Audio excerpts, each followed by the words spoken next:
Olá, meus irmãos, minhas irmãs. Hoje é sábado, último dia da semana, dia 22 de fevereiro.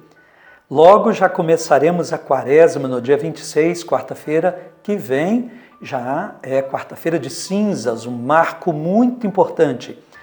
E a quaresma traz também a campanha da fraternidade como uma reflexão que ajuda a aprofundar o sentido da quaresma, sempre gerando em nós mais solidariedade com o próximo na imitação de Jesus.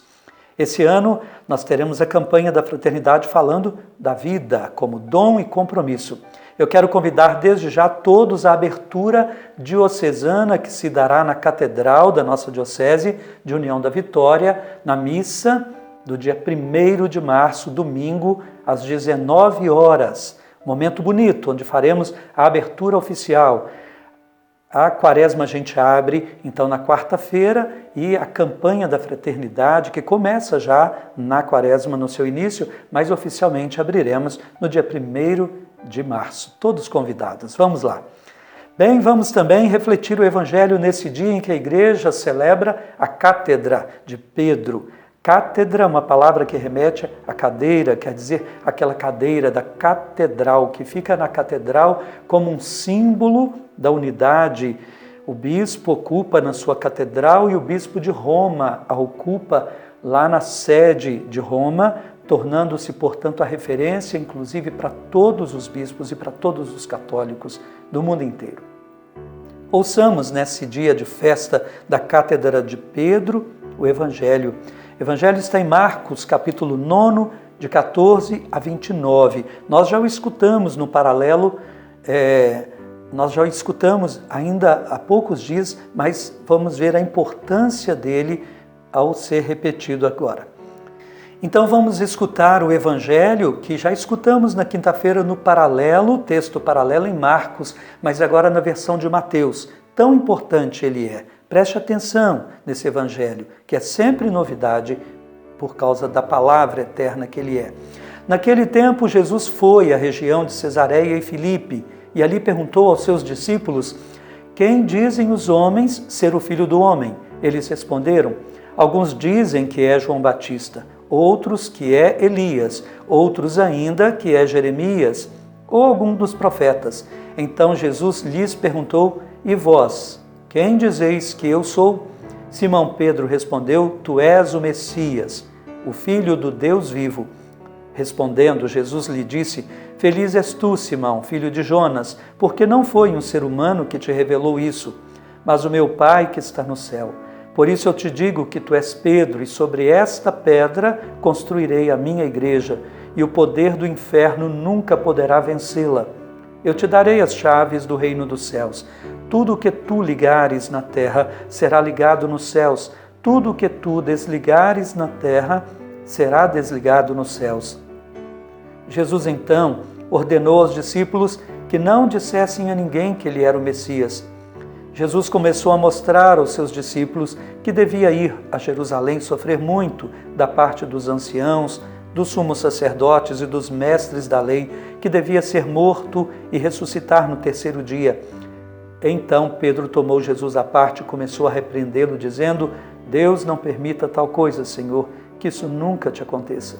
Jesus, porém, voltou-se para Pedro e disse: vai para longe, Satanás, tu és para mim uma pedra de tropeço, porque não pensas as coisas de Deus, mas sim as coisas dos homens.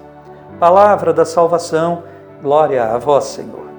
Bem, uma breve reflexão. Hoje há muita coisa que nos é importante dizer, pois aqui está o Evangelho já ouvido na quinta, só que em Marcos. Agora está em Mateus, o texto paralelo, com mais riqueza de detalhes, onde Mateus vai mostrar agora não só aquela resposta tão bonita que Pedro deu, tão certa, como dissemos, na cabeça, mas ainda no coração, que terá que ser muito aperfeiçoada.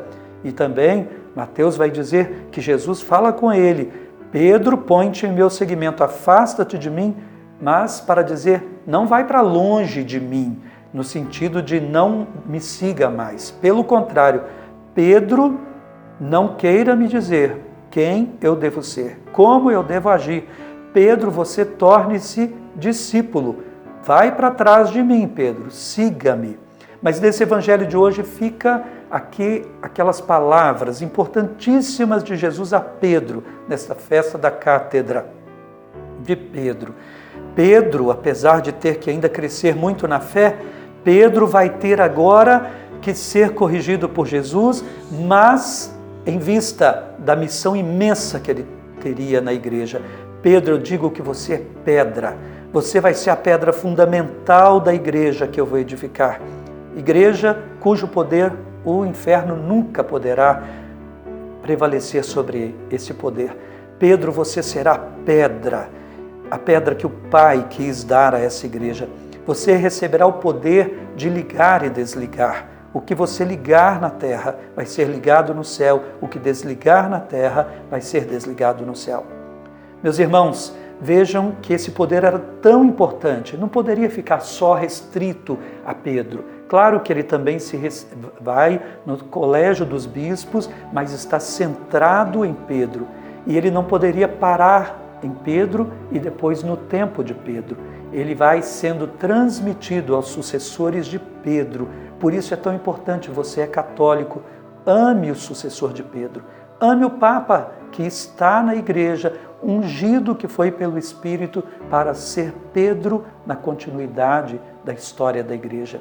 Igreja que Cristo quis, Pedro que o Pai quis como aquele que fará a unificação da igreja, aquele que será o responsável pela condução maior.